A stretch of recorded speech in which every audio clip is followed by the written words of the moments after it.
అధ్యక్ష, ముందుగా మీ ద్వారాగా ఈ ప్రభుత్వ మంత్రులుగా ఒక సూచన ఇవ్వాల్సిందిగా మిమ్మల్ని కోరుతున్నాను సార్. రాష్ట్రంలో ఉన్న అనేక నియోజకవర్గాల నుంచి శాసనసభ్యులు వారి యొక్క కష్టాన్ని క్వశ్చన్ అవర్లో 0 అవర్లో చెప్పుకునే అవకాశం దొరుకుతుంది.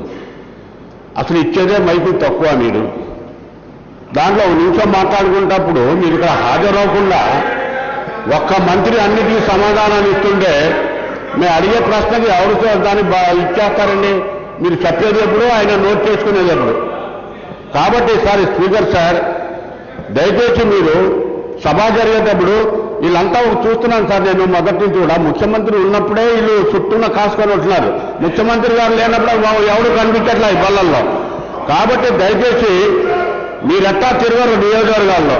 మేము తిరిగిన కష్టాలు చెప్పుకుంటాను, కానీ కనీసం బల్ల మీద ఉంటే మేము కష్టాలు చెప్పుకుంటానికి అవకాశం ఉంటుంది. సార్, నేను మీ ద్వారాగా ఒకటే అడుగుదలుచున్నాను సార్. 1999లో నేను శాసనసభ్యుడయ్యా.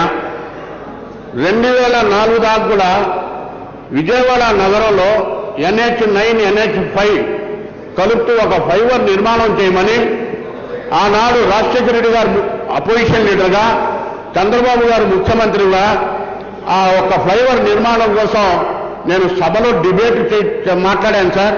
ఆ రోజు గౌరవ ముఖ్యమంత్రి గారు చంద్రబాబు గారు ఒప్పుకుంటాం జరిగింది.